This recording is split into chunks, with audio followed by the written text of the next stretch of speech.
The great ships of the Galactic Confederation floated above Nexus Prime like metal mountains in space. Each vessel told a story of power that had ruled the stars for thousands of years. The crystal ships of the Veltar caught starlight and bent it into rainbow patterns. The living vessels of the Zephyrians pulsed with green biolight as they breathed in the vacuum of space. The ghost ships of the Luminar flickered in and out of reality, like dreams made solid. And then there were the human ships. Admiral Sarah Chun stood on the bridge of the USS Defiance and looked at the alien fleet around her. Her ship was simple. Metal and ceramic, painted in dull gray. No fancy lights. No impossible curves. Just straight lines and right angles, built for purpose rather than beauty. The other species called human ships ugly. Chun called them honest. Today was the annual Military Demonstration Day. Every member of the Confederation would show their best weapons and technology. It was meant to keep peace by showing how strong each species was. But Chun knew the real purpose. The old species wanted to remind everyone who really controlled the galaxy. Humans had joined the Xing Confederation only 3 years ago. Most aliens still saw them as children playing with primitive toys. They looked at human technology the way a professor might look at a student's crayon drawing. Cute, but not serious. Chun had heard the whispers in the council chambers. The Veltar thought humans were barely above animals. The Zephyrians believed human technology was thousands of years behind theirs. The Luminar wondered why the Confederation had even let humans join at all. Let them think that, Chun told herself. Underestimating your enemy was the first mistake in any war. The demonstration began with the Veltar. Their ship, the Crystal Harmony, moved forward like a living jewel. It was beautiful in a way that made humans stop and stare. The ship itself was grown rather than built. Each crystal piece perfectly placed by Veltar mental powers. Ambassador Kethfer spoke over the communication channels. His voice sounded like music mixed with wind chimes. Observe the power of the enlightened mind over crude matter. The Veltar ship faced a target drone the size of a small building. A drone fired bright energy beams at the crystal ship. But something impossible happened. The beams curved away from the ship like water flowing around a rock. The Veltar were using their minds to bend the very laws of physics. Kethve laughed, a sound like breaking glass. Watch as thought defeats force. The energy beams turned completely around and struck the drone that fired them. The target exploded in a ball of white fire. The alien observers made sounds of appreciation. Even Chun had to admit it was impressive. Next came the Zephyrians. Their ship looked alive because it was alive. The vessel called Hive Mother was grown from modified space coral and controlled by a collective of insect minds. It moved through space with the grace of a swimming creature. General Zeekth spoke in clicking sounds that the translator turned into words. Life conquers all things. Watch as our children heal what others would destroy. A massive rail gun on Nexus Prime fired a solid metal rod at the bioship. The projectile hit with enough force to crack a moon. It punched straight through the living vessel, leaving a hole 20 meters wide. But the hole began to close immediately. New flesh grew across the wound like fast-forwarded healing. In less than a minute, the ship was perfect again. Not only that, but it had grown larger. The bioship had used the enemy attack to make itself stronger. Your weapons only feed our growth, Zeekth said with pride. We turn your violence into our strength. The Luminar went last among the elder races. Their ship existed in several dimensions at once, which made it hard to look at directly. Captain Whisper was more energy than matter, speaking in words. That felt like thoughts inside your head. Existence is but one choice among many, the Luminar said. We choose to be where our enemies are not. The demonstration target was a spread of smart missiles that could track and follow any target. They locked onto the Luminar ship and accelerated to attack speed. But just as they arrived, the ship simply wasn't there anymore. It had moved sideways through dimensions, existing in the same space, but not in the same reality. The missiles passed through empty space and exploded harmlessly. The Luminar ship faded back into normal space, completely undamaged. It had never really been in danger at all. How does one fight what cannot be touched? Wisp-Air asked the assembled fleet. Chun listened to the impressed chatter on the communication channels. The elder races had shown why they ruled the galaxy. Mental powers that could redirect any energy weapon. Biotechnology that turned damage into growth. Dimensional shifting that made them impossible to hit. Now it was humanity's turn. Chun activated the fleet channel. All ships, prepare for demonstration pattern Alpha. Target drone Beta-7-7. The human fleet moved into position. 12 ships total, each one a simple metal box covered in weapon mounts. No elegance, no impossible curves. Just gun barrels and missile tubes pointed at the enemy. Kethfa's musical voice came over the channel. How ... quaint. Are those chemical explosives? How wonderfully primitive.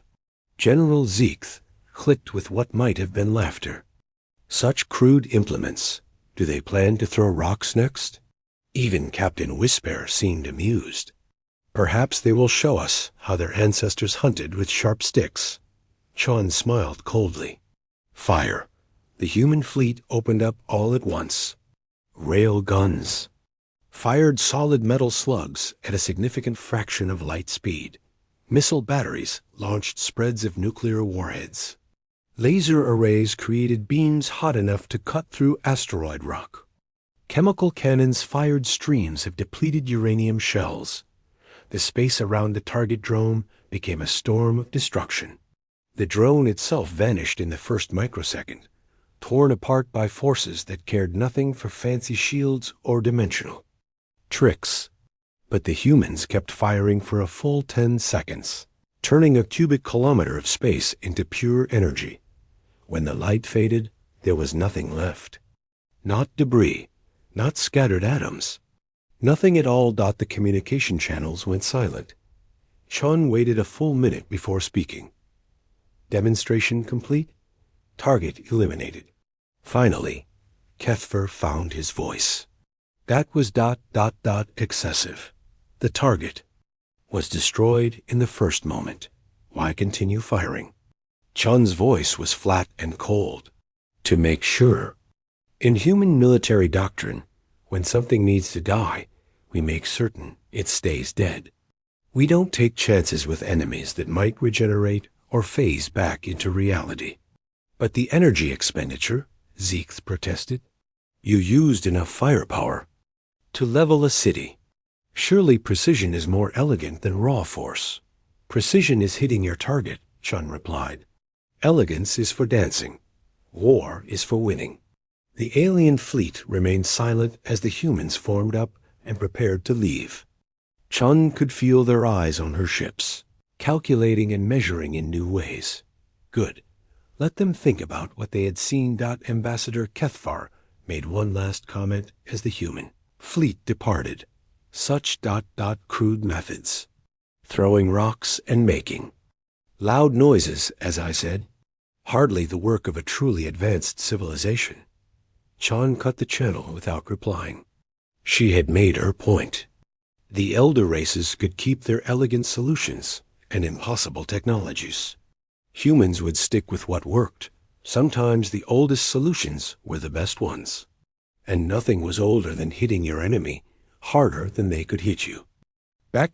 As the Defiance jumped to hyperspace, Chun looked at the tactical reports from the demonstration. The other species had shown off their defenses. They had proven how hard they were to kill. Humans had shown something different. They had proven how good they were at killing. Chun hoped the galaxy would remember that difference. 3 months after the demonstrations at Nexus Prime, the galaxy learned what real fear looked like. The first reports came from the Outer Rim territories, places so far from the core worlds that news traveled slowly. Merchant ships found empty. Space where colonies should have been. Rescue teams discovered orbital stations gutted and left spinning dead in the void. At first, the Confederation Council thought it was just another pirate raid, the kind of small-scale attacks that happened every few years. They were wrong. The enemy called themselves the Ravager Coalition. They came from beyond the galactic edge, from dark space where no civilized species had ever traveled. Their leader was a massive creature known only as Grimjaw, a being that had survived the destruction of his own species by becoming something worse than death itself. The Ravagers had spent decades watching the galaxy from the shadows. They had studied every species, learned every technology, and stolen whatever they could reach. Their ships were built from the wreckage of 100 different civilizations. They knew how every weapon worked because they had seen it used before. Commander Vexai of the Veltar Defense Fleet was the first to face them in open battle.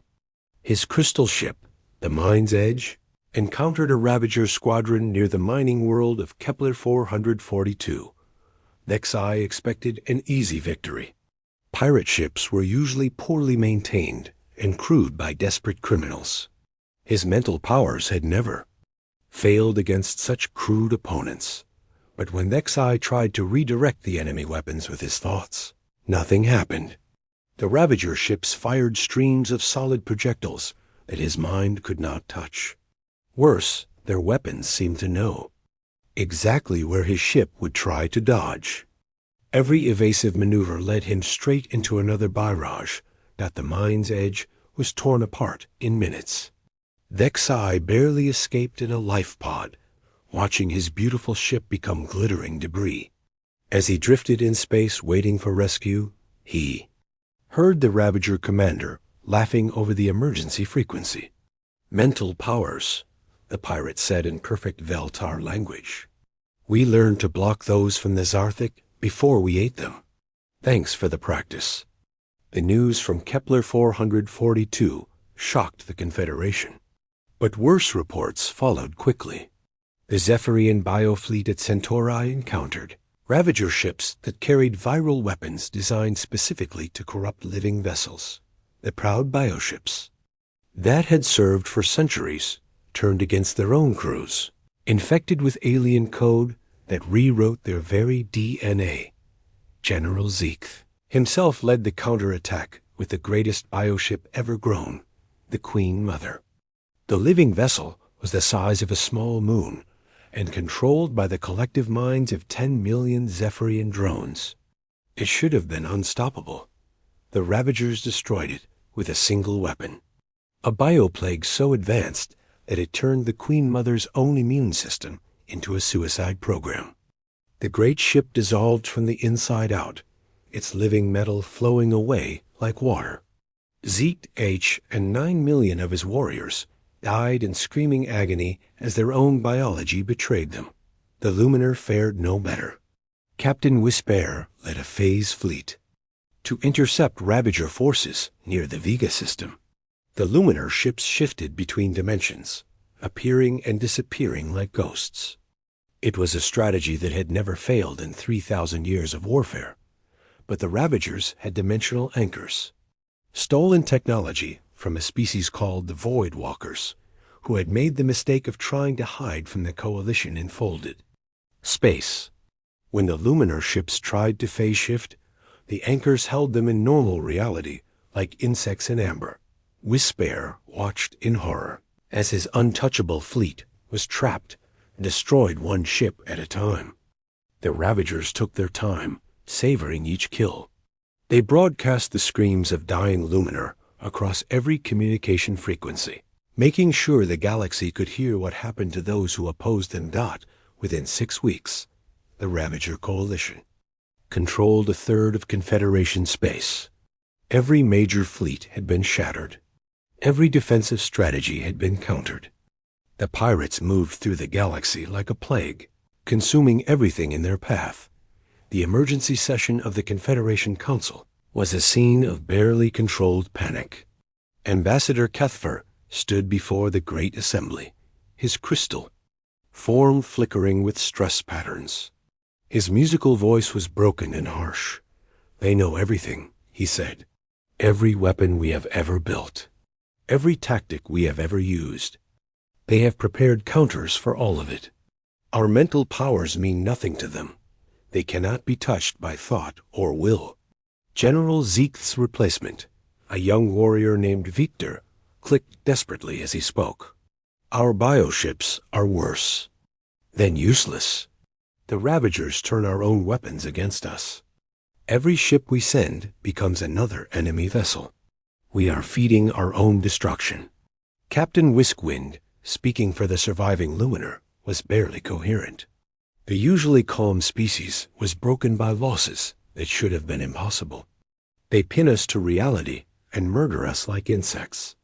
Our greatest strength has become our greatest weakness. We cannot fight what we cannot escape. The council chamber filled with the sounds of despair. Representatives from dozens of species spoke of the same thing: total defeat. The Ravagers were not just winning. They were making victory look easy. In the back of the chamber, Admiral Sarah Chun sat quietly and listened. The human delegation was small and ignored by most of the other species. Even now, in the face of galactic disaster, the elder races barely acknowledged that humans existed. Chancellor Mordock of the Confederation called for order with his massive voice. The ancient being had ruled the galaxy for longer than most species had existed, but even he sounded tired and old.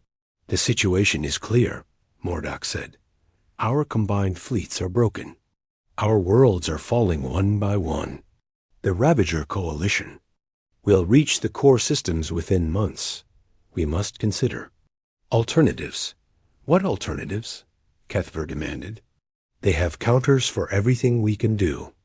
Every strength we possess, they have found a way to neutralize. What else is there?" Chancellor Mordock looked around the chamber with eyes that had seen the rise and fall of civilizations. "We must delay them while we evacuate the core worlds. Perhaps some of our people can escape to the Magellanic Clouds and rebuild there." The chamber erupted in angry voices. Species that had ruled the galaxy for millennia were being told to run away and hide. It was more than their pride could accept. Admiral Chun stood up slowly. Her movement was so quiet that few beings noticed at first. But when she spoke, her voice carried clearly through the chamber. "There is another option." The alien voices faded, as all eyes turned to the human. Cathver made a sound like broken crystal that might have been laughter. "The humans?" he said. "What could your primitive species possibly offer? Your crude weapons would be even more useless than ours." Chun looked at the Veltar ambassador without emotion. "The Ravagers have studied your weapons for decades. They know how to counter mental powers, biotechnology, and phase shifting. But they haven't studied us. Because there is nothing to study." General Victor clicked dismissively. "You have no advanced technology, no impossible powers. Just basic chemistry and simple machines." "Exactly," Chun said. The chamber went quiet. The aliens looked at each other in confusion. They didn't understand what the human meant.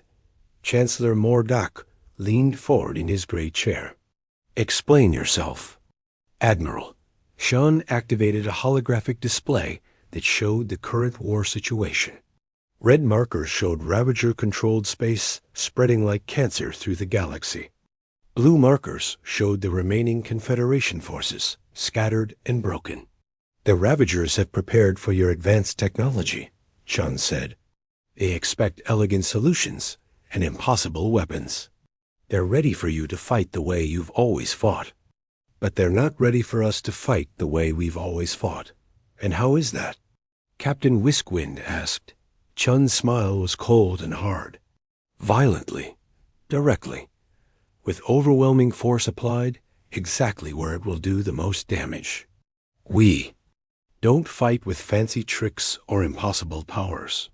We fight with mathematics and physics and the simple fact that nothing can survive having enough explosives dropped on it. Cuthbert's form flickered with what might have been discussed. Crude. Barbarism. How would such primitive methods succeed where our advanced technologies have failed? Because primitive methods work, Sean replied. The Ravagers have spent decades learning to counter your strengths. But our strength isn't technology. It's the willingness to apply basic force until the problem stops existing. The chamber was silent for a long moment. The aliens looked at the human admiral as if she were speaking a foreign language. In a way, she was. The elder races had evolved beyond simple violence. They had forgotten what it meant to fight without rules or mercy. Chancellor Mordok studied the human for a long time before speaking. What do you propose, Admiral Chun? Give us tactical command of the remaining fleets, Chun said. Let us coordinate the defense. And give us 6 months to show you how humans fight a war. Impossible, Kethver protested. Humans have been in space for barely 2 centuries. You know nothing of galactic warfare. Chun looked at him steadily. We know everything about warfare. We've been doing it for our entire history. The only difference is the scale. The Ravager Coalition expected their invasion of human space to be another easy victory. They had crushed the Veltar mental powers, corrupted the Zephyrian bioships, and trapped the Luminar phase fleets. Humans used simple technology that the pirates understood completely. Chemical rockets, nuclear weapons, and basic kinetic projectiles. Nothing that couldn't be countered with standard defensive measures. Commander Scarth led the first assault wave into the Sol sector. His flagship, the Bone Crusher, was a massive vessel built from the wreckage of 50 different species ships. It carried weapons stolen from across the galaxy and shields that had protected ancient civilizations. Scarth had personally killed 3 different admirals and wore their skulls as decoration on his command chair. The human defense grid around Titan looked pathetic compared to what the Ravagers had destroyed elsewhere. Simple metal platforms with basic weapon mounts, no elegant crystal formations, no living biostructures, no phase-shifting installations. Just crude human engineering that belonged in a museum. Target the largest platform first, Scart H ordered. These primitives will break quickly once they see their defenses fail. The Ravager fleet opened fire with energy weapons that had melted Veltar crystal ships. The beams struck the human platform and reflected off simple ablative armor. Scart H frowned. That shouldn't have happened. His weapons could cut through anything. Increase power, he commanded. The energy output doubled, then tripled. The human platform began to glow red-hot under the assault. Parts of its armor burned away, revealing the structure underneath. But the platform kept firing back with streams of solid projectiles that hammered against Ravager shields. Sir, his weapons officer reported, the human platform is using basic steel armor with ceramic backing. Our energy weapons are being absorbed and dispersed. It would take several minutes of concentrated fire to penetrate. Scarth couldn't believe what he was hearing. The humans were stopping advanced energy weapons with primitive materials? It was like using stone tools to fight laser cannons. It shouldn't work, but somehow it did. Before he could adjust his tactics, the space around his fleet exploded. The human platforms hadn't been trying to win a direct fight. They had been buying time. While the Ravagers focused on their frontal assault, human ships had been moving into position on all sides. Now they struck with coordinated precision that took Scarth's breath away. Railguns fired solid, metal slugs at a significant fraction of light speed. The projectiles punched through Ravager shields like they weren't there. Advanced energy barriers meant nothing to simple kinetic force applied with enough velocity. Nuclear missiles followed the railgun strikes. detonating inside the breached ships. The explosions weren't elegant or advanced. They were just pure energy release that turned metal into plasma, and plasma into expanding gas. Ravager vessels that had survived attacks from the galaxy's most advanced weapons were torn apart by chemical reactions that humans had understood for centuries. But the worst part was the humans themselves. Captain Marcus Rodriguez commanded the defense platform that Scarth had been trying to destroy. As Ravager boarding pods attached to his station, he prepared to receive them the way humans had always received unwelcome visitors. With violence, the pirates who cut through the airlock expected to find cowering primitives begging for mercy. Instead, they faced humans in powered armor, carrying weapons that fired depleted uranium rounds at hypersonic velocities. The boarding action became a slaughter. Rodriguez himself met the first wave of pirates in the main corridor. His assault rifle fired rounds that could penetrate tank armor. Each bullet was designed to fragment inside the target, creating maximum internal damage.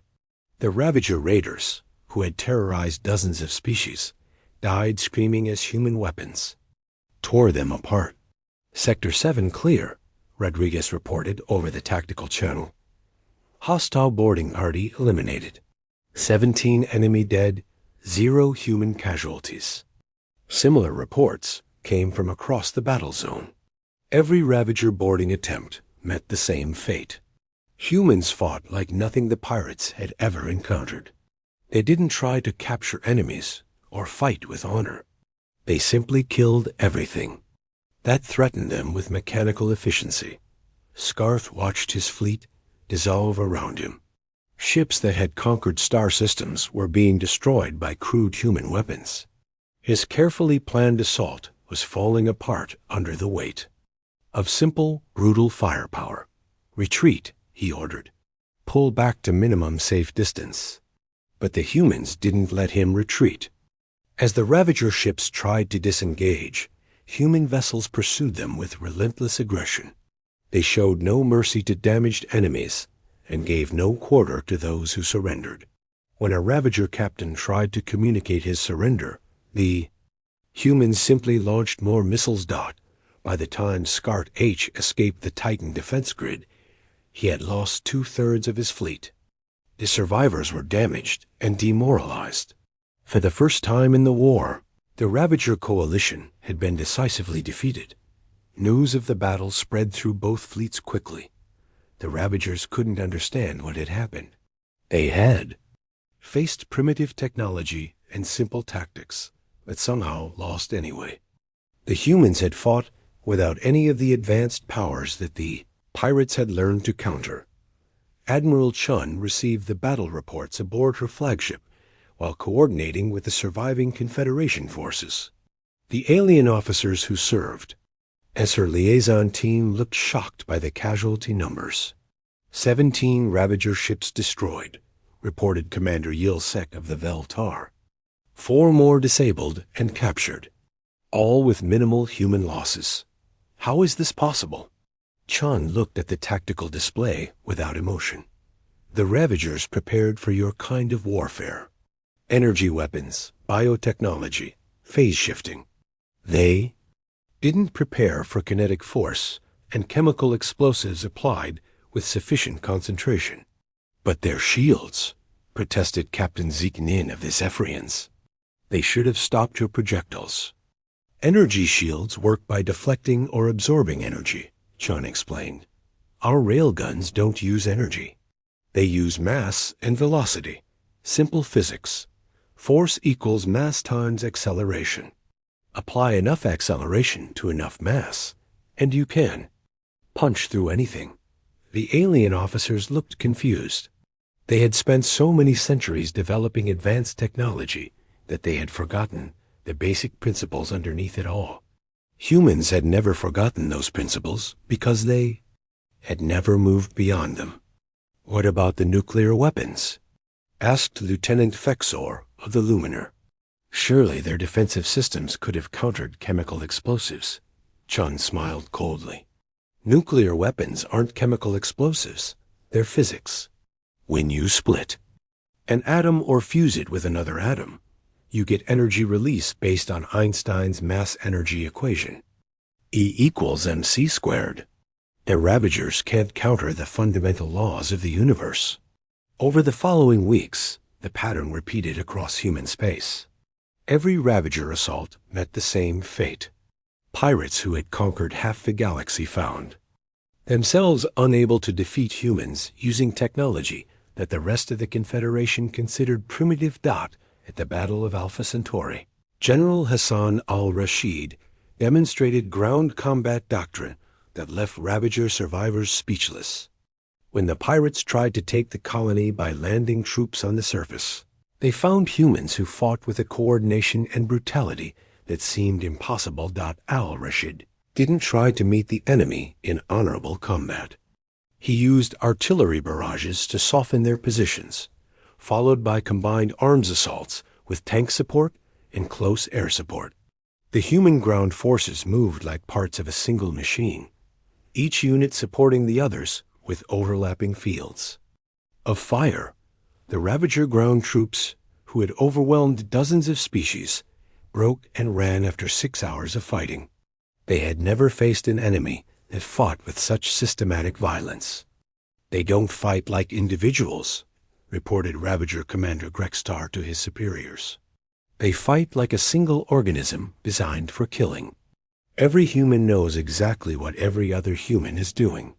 They move together, shoot together, kill together. It's not natural, but it was natural for humans.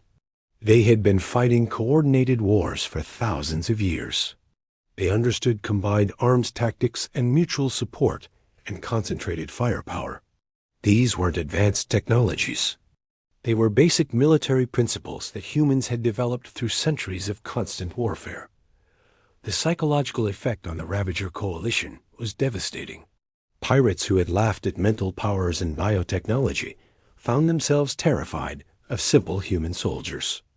Word spread through their ranks of ships that vanished in nuclear fire and boarding parties that never came back.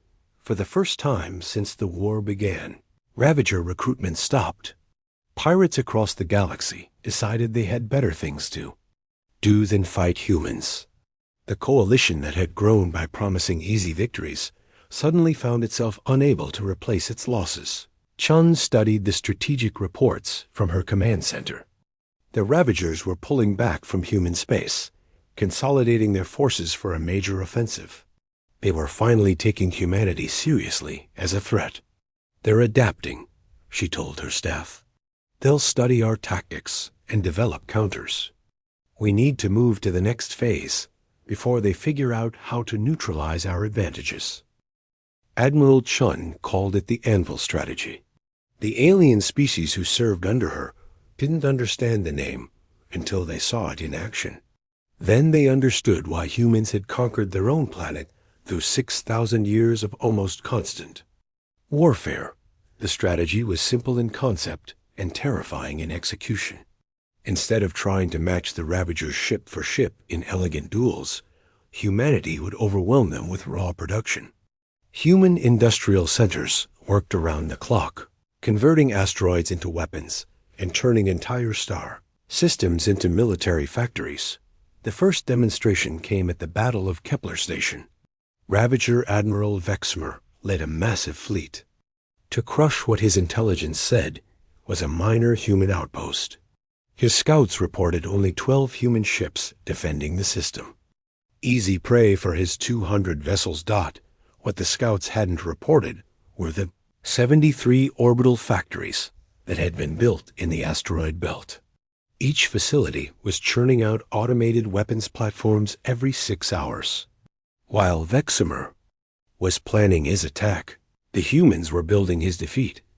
When the Ravager fleet entered the system, they faced not 12 ships, but over 300. The new vessels were simple, ugly, and mass-produced.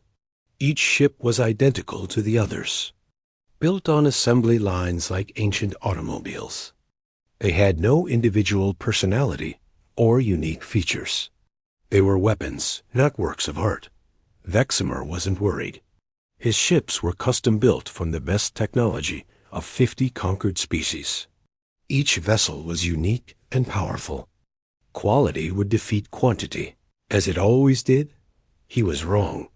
The human ships attacked in perfect coordination, like schools of metal fish moving through space.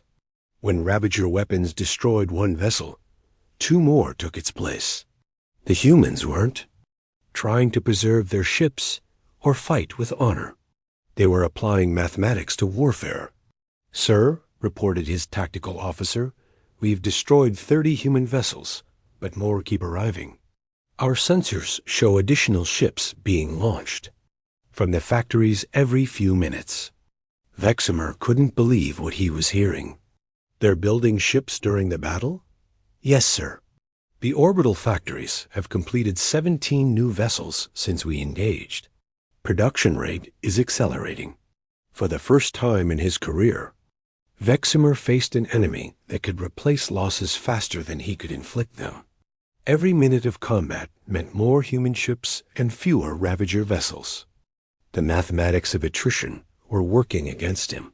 But the real horror began when the human ships started ramming. Commander Sarah Kim had been given command of the UES Sledgehammer, one of the new mass-produced vessels. When Ravager fire disabled her engines and weapons, she didn't try to retreat or surrender.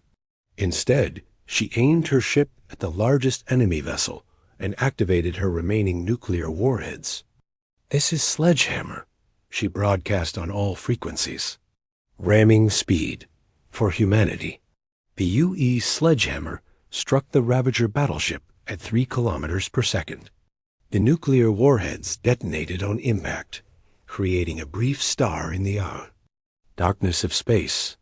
Both ships vanished in the explosion, but the humans had more ships than the Ravagers could afford to lose.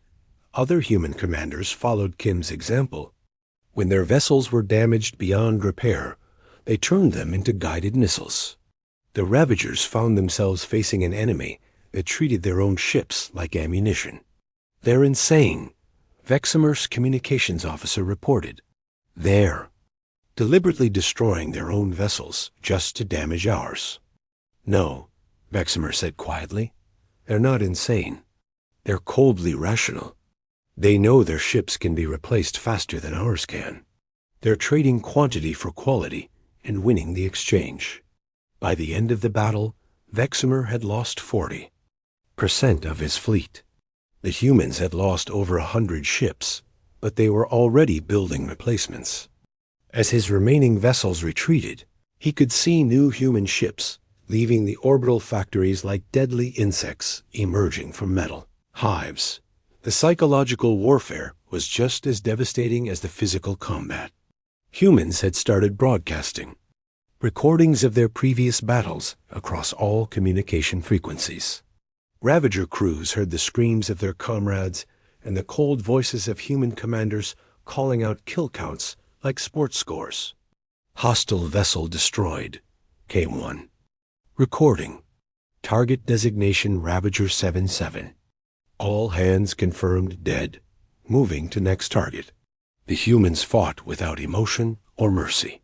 They showed no anger toward their enemies and no joy in victory. They simply killed with the mechanical efficiency of machines designed for that single purpose. General al-Rashid demonstrated the same principle in ground combat at the siege of New Damascus. When Ravager forces landed on the colony world, they expected another easy conquest. Instead, they found themselves facing human military doctrine that had been refined through millennia of planetary warfare.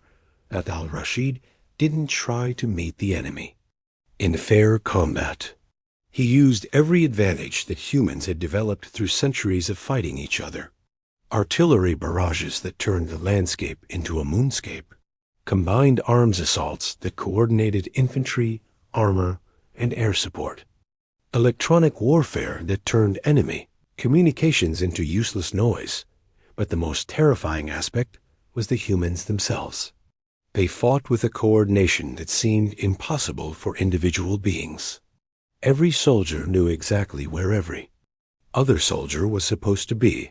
They moved through the battlefield like parts of a single organism designed for war. Ravager. Commander Thokval had conquered 40 worlds. He had faced every type of enemy the galaxy could produce. But he had never seen anything like human ground forces in action. They don't fight like people, he reported to his superiors. They fight like machines, perfect machines. Every move is calculated. Every shot is aimed. Every death serves a purpose. There's no waste and no mercy. The human artillery never stopped firing.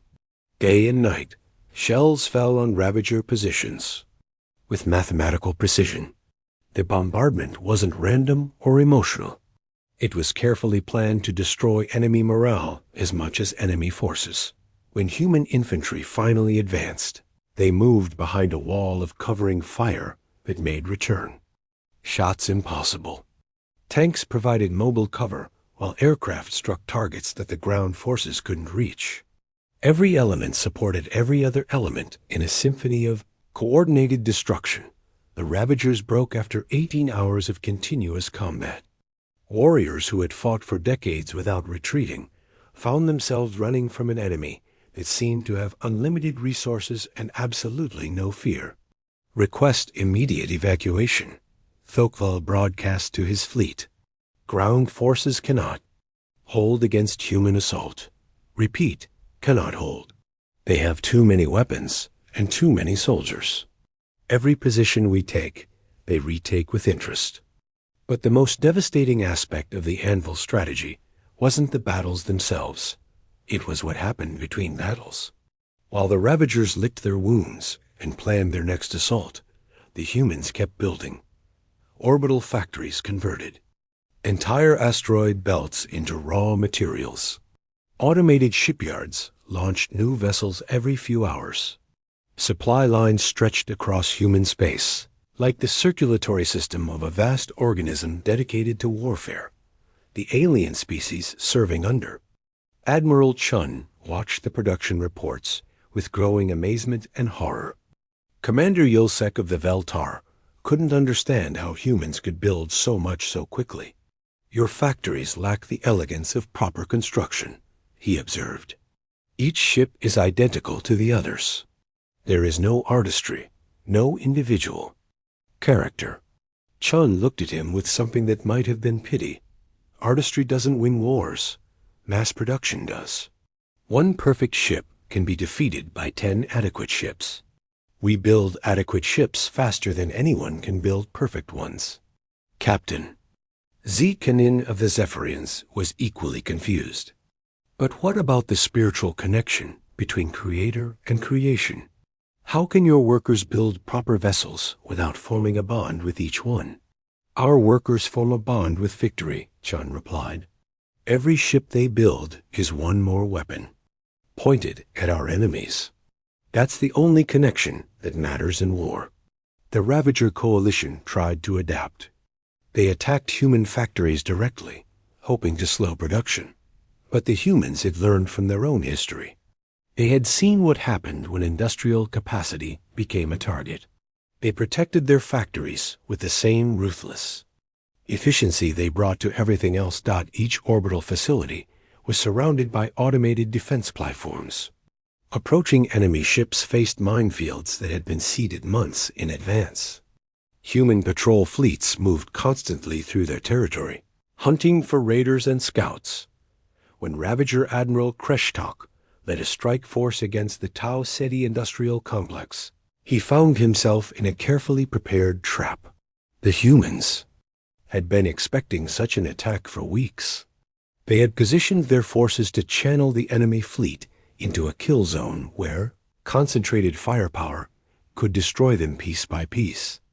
It's not just one factory, Kreshtok realized as human ships closed in from all sides. The entire system is a weapon.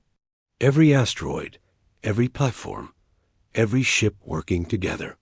The human defenders didn't try to preserve their installations. When Ravager ships broke through the outer defenses, the humans simply destroyed their own factories rather than let them be captured. Then they activated backup facilities that had been prepared in advance. Grimjaw himself came to Sol System with the largest fleet the galaxy had ever seen. The Ravager's supreme commander had grown tired of watching his forces beaten by primitive humans. He would end this war personally by destroying Earth and breaking human morale forever. His armada stretched across space like a dark tide. 3,000 ships of every size and design, built from the wreckage of 100 conquered civilizations. Each vessel carried weapons that had once belonged to advanced species now extinct. Together, they represented the accumulated military might of half the galaxy. Grimjaw stood on the bridge of his flagship, the World Eater, and looked at the small blue planet ahead. It seemed impossible that such a tiny world had produced the warriors who were destroying his empire. But he would solve that problem in the next few hours. "Begin the assault," he commanded. "I want that planet turned to glass. Leave nothing alive." But as the Ravager fleet advanced into the Sol System, Grimjaw began to understand that he had made a terrible mistake. Admiral Chun had spent months preparing for this moment. The entire Sol System had been transformed into the largest fortress in galactic history. Every planet, every moon, every asteroid had been converted into a weapon pointed at the approaching enemy. The outer planets struck first. Jupiter's moons had been hollowed out and filled with railgun batteries. Each weapon was the size of a building and could fire projectiles at 20% of light speed. When they opened fire together, they created a wall of metal moving through space at relativistic velocities. Grimjaw watched in shock as the front rank of his fleet simply vanished. Not destroyed, vanished. The kinetic impact was so violent that it converted matter directly into energy. Ships that had survived battles against the most advanced weapons in the galaxy were erased from existence by simple physics applied with sufficient force. "How many guns are there?" his tactical officer asked in horror. "Sensors show over 10,000 individual weapon emplacements," came the reply. "And they're all firing continuously." But the railguns were just the beginning. As the Ravager fleet pushed deeper into the system, they encountered the second line of defense. The asteroid belt had been converted into a minefield of nuclear devices, each one positioned with mathematical precision to channel enemy movement into predetermined kill zones. The mines weren't elegant or advanced. They were simple fusion warheads with basic proximity sensors. But there were hundreds of thousands of them, and they had been waiting for months for the Ravagers to arrive. Grimjaw's fleet found itself moving through a maze of nuclear fire. Every course correction led them into another cluster of explosions. Every attempt to advance triggered cascading detonations that turned space itself into a furnace. "Sir," his navigation officer reported, "we're losing ships faster than we can count them. The humans have turned the entire system into a trap." "Then we break through," Grimjaw snarled. "All ships, maximum speed toward Earth. Accept casualties and punch through their defenses." It was exactly what Admiral Chun had expected him to do. As the Ravager fleet emerged from the asteroid belt, battered but still dangerous, they faced the third line of defense. Mars had been converted into a massive shipyard, and it was launching vessels at a rate that defied belief. The ships coming off the Martian production lines weren't elegant or unique. They were mass-produced weapons platforms, identical to each other and designed for one purpose: killing enemy vessels. They moved in perfect formation, like schools of metal fish programmed for destruction. But these weren't the simple vessels that the Ravagers had faced before. These were kamikaze ships, built without life support or defensive systems. Every gram of mass was dedicated to engines, guidance systems, and the largest nuclear warhead that could fit inside the hull. "They're suicide ships," Grimjaw's weapons officer reported. "No crew, no life signs, just engines and explosives." Thousands of the automated vessels swarmed toward the Ravager fleet. When defensive fire destroyed them, they detonated immediately. creating chain reactions that destroyed their neighbors. The space around Mars became a storm of nuclear fire as wave after wave of kamikaze ships threw themselves at the invaders. Grimjaw began to understand what the humans had done. They hadn't just prepared defenses. They had turned their entire solar system into a single weapon designed to destroy his fleet. Every planet, every installation, every factory working together like organs in a vast body built for war. "How long have they been preparing this?" he asked. "Intelligence suggests at least 6 months," his aide replied. "They began converting their system immediately after taking command of Confederation forces." 6 months, Grimjaw repeated. "They've been planning my destruction since before I decided to come here." The Ravager fleet pressed on, losing ships with every kilometer they advanced. Grimjaw's 3,000 vessels had been reduced to fewer than 800 by the time they reached Earth's orbital space. But he still had enough firepower to crack a planet. The humans couldn't stop him now. That was when Admiral Chun activated Project Prometheus. The weapon had been built in secret over the past 3 months. A small asteroid, carefully hollowed out and fitted with the most powerful engines human technology could produce. It had been accelerated gradually, pushed to higher and higher speeds until it was moving at 90% of light speed from the bridge of the U.E.'s Defiance. Chun watched the tactical display as her ultimate weapon approached the Ravager fleet. Grimjaw's remaining ships were clustered together, preparing for their final assault on Earth. They had no idea what was coming. "Prometheus impact in 30 seconds, reported her tactical officer. Chun opened a communication channel to the Ravager flagship. She wanted Grimjaw to understand what was about to happen. "This is Admiral Sarah Chun of the Human Defense Fleet," she said calmly. "You came to our system to destroy our world. You failed to understand that by threatening Earth, you made this personal." Grimjaw's image appeared on her screen, his alien features twisted with rage. "Your defenses are broken, human. I still have enough ships to crack your planet." "You had enough ships," Chun corrected. Past tense. The relativistic kill. Vehicle struck Grimjaw's flagship at 9/10 the speed of light. The impact released more energy than a stellar flare. For a brief moment, a new star blazed in Earth's sky as matter and antimatter annihilated each other in perfect, terrible symmetry. When the light faded, there was nothing left of the Ravager fleet. Not debris, not scattered atoms. Nothing at all. The incredible energy release had converted matter directly back into the fundamental forces from which it came. The surviving Ravager forces throughout the galaxy received the news within hours. Their supreme commander was dead. Their greatest fleet was gone. And the humans were no longer playing defense. Chun activated the communication systems that connected to every corner of Ravager space. She wanted every pirate, every raider, every survivor to hear her next words clearly. "This is Admiral Chun speaking to all Ravager Coalition forces," she began. "Your war against the Confederation is over. You have 48 hours to surrender unconditionally or withdraw beyond the galactic rim.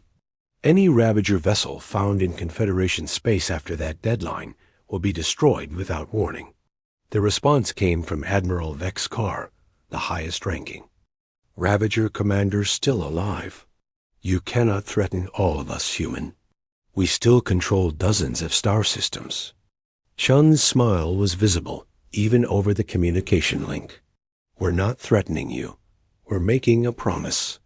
And humans always keep their promises." The demonstration of that promise began immediately. Human fleets that had been held in reserve during the defensive phase now launched coordinated strikes across Ravager space. They moved with the same industrial efficiency they had shown in every battle, but now they were applying it to conquest rather than defense.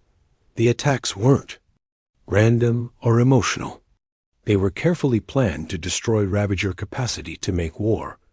Supply bases vanished under nuclear bombardment. Shipyards were converted to expanding clouds of plasma. Command centers simply stopped existing when kinetic kill vehicles struck. Them at relativistic speeds, the humans fought with mathematical precision. They had calculated exactly how much force was needed to destroy Ravager resistance, and they applied that force without waste or mercy.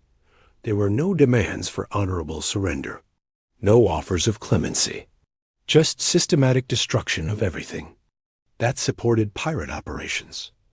Within 72 hours, the Ravager Coalition ceased to exist as a military force. Those pirates who escaped did so by abandoning their ships and fleeing into deep space. The galaxy's greatest threat in centuries had been eliminated by a species that most aliens still considered primitive. The victory celebration on Nexus Prime was unlike anything in Confederation history.